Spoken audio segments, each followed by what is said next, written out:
is Thomas Hopper. Thomas is a 19-year-old university student. He's doing a double degree in law and economics. He's a member of the Lad Society. He holds strong nationalist views and one day hopes to enter into politics. So, thanks Thomas. Come and give us a few words.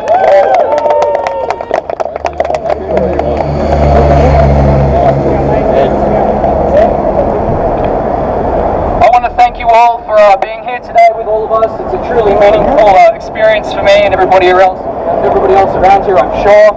Thank you for coming. Thank you for celebrating our great nation. Yeah. And I wanted to talk about how the man I am today is solely due to this country. I've learned the values of strength, camaraderie, kinship, resourcefulness, and intelligence from living in this beautiful country. And I am proud, and I know I am lucky to live in this country, and I will always defend this country.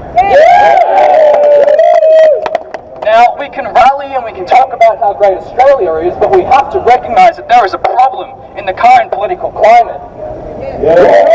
Nationalists in today's age are basically compared to the devil by the media. The government condemns us, and in the academia, they teach our children that we are the very scum of this earth. If you don't recognise this, you are absolutely ignorant to the current political situation. We only have to look at figures like Tommy Robinson or Blair Cottrell. Tommy Robinson was put into prison for simply covering a Muslim court case where there were a bunch of pedophiles, and he got locked up for the reason that he was preaching the peace. Furthermore, Blair Cottrell, he isn't currently having to deal with the Victoria State due to offending Muslims. This is the current climate of Australia. Nationalists are suppressed. Do not tell me that we live in a free country and Antifa can destroy property and they're left alone, but we get locked up for thought crimes. The plastic semi-automatic gun? If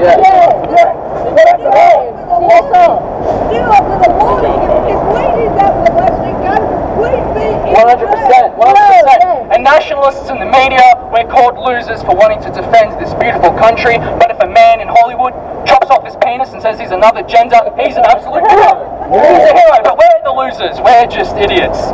Well, the thing is that they have to wake up that our movement is rising and it is growing, and we will take this country back. Rappers who rap about killing people, doing hard drugs, having promiscuous sex, by the media standards, they're now our cultural icons. Idiots like Kim Kardashian are the new face of women. Everything else like that. Everything is promoted except us. Why? Because we are the only healthy alternative to this country. Everything unnatural, everything subverted is being pushed except for us, because we pose a real threat to the status quo. It's not Antifa. They're the foot soldiers of the status quo. The reason also that I have the courage and I had the passion to come up here today was due to the fact that I educated myself. I educated myself through books that weren't prescribed by my high school teachers. I educated myself through books that weren't prescribed by my university professors. I read books that I weren't recommended, and through those books I learned to love my country and defend it against everything that threatens it. And the reason that our high school teachers and our university professors don't recommend these books is because it teaches us to stand up against the exploitation that we're currently facing against international bankers that are taking everything from us. We have a country, but they don't. They're everywhere but anywhere but us. We have a soil, and we have to defend it against anything that threatens it, and they are currently taking everything from us. They are dividing our society. They're dividing our society very aggressively through this mass immigration. They're dividing our society through this new wave of gender theory, this new radical feminism, this new age of Marxism, which is all being pushed by our universities.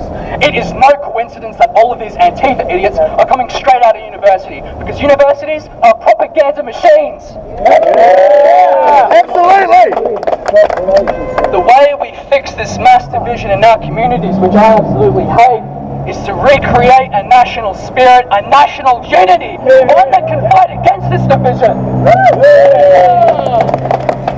But this national unity won't be achieved This national community won't be achieved by sending a letter to Malcolm Turnbull. It won't be achieved by signing a petition. It will be achieved through our very own will, our own determination, our own struggle. Because struggle is the law of nature, and nature only rewards those who embrace struggle the most. We must embrace it until we become one again. Because until then, the media, the academia, the government, they will aggressively attack us until we are gone or until we have succeeded.